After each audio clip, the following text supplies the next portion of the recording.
When you clicked on this video, did you think about running through a forest entirely feral, knowing you are the alpha?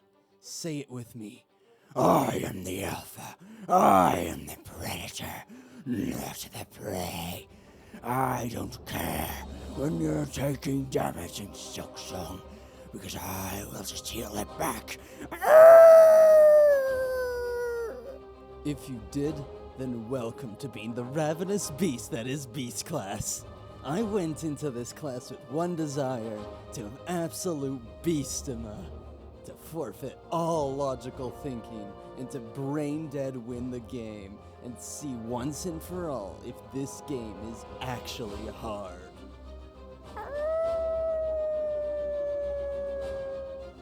When running Beast Class, your main goal is to Pounce on you, Ubu. and to ravenously chomp on their spleen. Your goal is to feast on their flesh while ignoring the damage they might do to you. Flint Steel and Fleabrew make this a complete joke on most bosses. You think Phase 2 Lace is hard? Well, she fell to my claws in a minuscule amount of time. Did anyone struggle with the final boss? Like, I'm actually asking right down in the comments because please, I swear they were the, easiest thing in the universe. Well, first trying her twice was my way of asserting my rule. Yeah, I know you're a mighty ruler. Bow before me, But I'm aiming higher. I don't need to rule. A true alpha doesn't need a crown to be top dog. Don't think about the logic. I stopped doing that when I made this video, or else I would have died of cringe already. If this somehow becomes something I remembered for, I want to Tell the world no, I'm top dog. Anyways, the problem with Beast Class is not truly its pogo, but it means you'll hardly even have to get good. I completed the 10-wave gate shawless, may I add, which also happened to be my first attempt. So get NUZZLED, nerd! This is when I started feeling what it was like to have the beast out. Deep in my mind, I was slowly being overtaken by this curse. The curse that nothing will ever be as satisfying to play as when you're playing with Beast-chan. But by playing Beast, you'll never learn any of the boss's movesets, because they just die. So I pushed through boss after boss in search of that worthy opponent that'll set me right. That one boss that will give me an actual challenge, that sense of completion. But there was a theme at this point of me first trying a lot of my beastish powers. left me with little to no losses. And even the Steam reviews I read said that the game was brutal.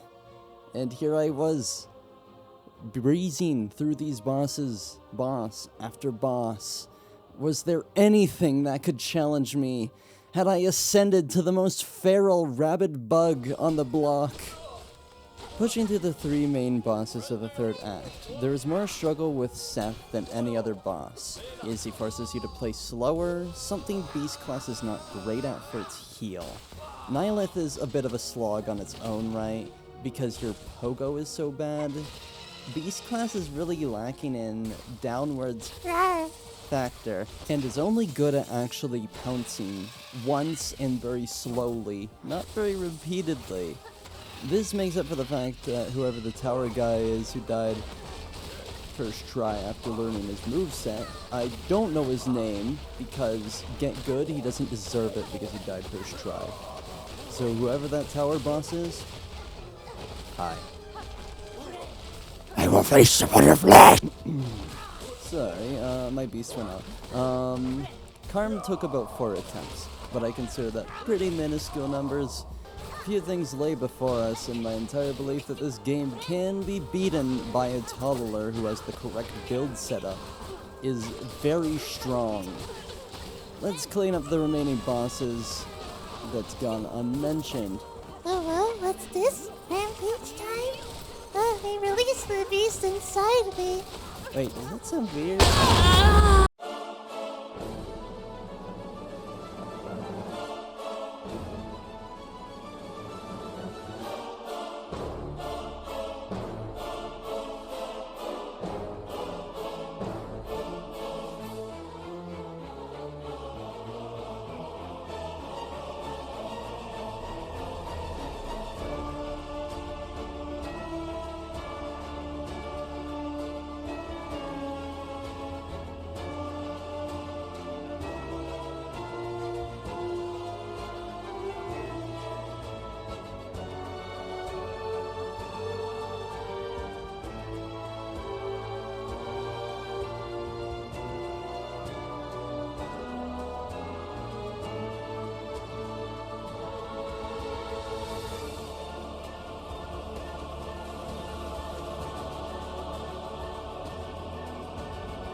Finally, after all our efforts, the final boss has arrived. Who would have guessed it would be Lace? They really like Lace, making us fight her 3 times per playthrough. On my first attempts, I tried to cheese her like all the rest. Well, I had some runs where I breezed through the second phase incredibly quickly, and definitely cheesed it. Ends up, she has a third. Alright, I'll be honest with you. I accept defeat that anyone can beat this game. Sadly, the final boss did it in. Dark Lace is a hard boss. I'm disappointed that I can name the bosses that I had any struggle with on one hand. But here we are. So, I'll teach you that turning your brain off is not the almighty trick for alphas. I said it. It's not as good of a trick as you might think. So we will now ascend by turning on my brain and being a ravenous Yeah, nibbles you. beast. So, to end this video, I'll be more serious with you. Having played difficult games for so long, I have tricks to recommend. When fighting something you just cannot beat, take a step back. Try letting the boss attack, watch it attack. Don't attack back, only dodge. This allows you to remember its windows of opportunity much better. Seeing how the boss pauses, how it moves, how it reacts to you. Do this until you consistently do not get hit, and then start throwing in your own swings. Sometimes you may feel a desire to rush the boss, but taking it slow often is faster because you don't die when you do that. Giving the occasional hit is often better. If you play Beast class in particular, you'll struggle on this boss. Your heals are not very consistent on it. It's better than some other bosses like Seth, but it's going to be a bit of a struggle, especially when she starts dashing. If she dashes after you focused immediately, you're not going to get a good hit in. You might get lucky and have enough time to get one or two, and that's still a bit worse than the average heal. But that could work. I did it. It took me 93 attempts. On my 94th one, I won. That is 5.8 times longer than my worst struggling boss before this. I accept that there is a singular boss in the way of casual players wanting to beat this game. However, for an alpha like me, I will slumber in my den, waiting for the day that a pantheon is made, so I can ascend to the top and manually claim godhood to assert my dominance. I will cast a spell on you, bippity boppity. You're now breathing manually. Gotcha.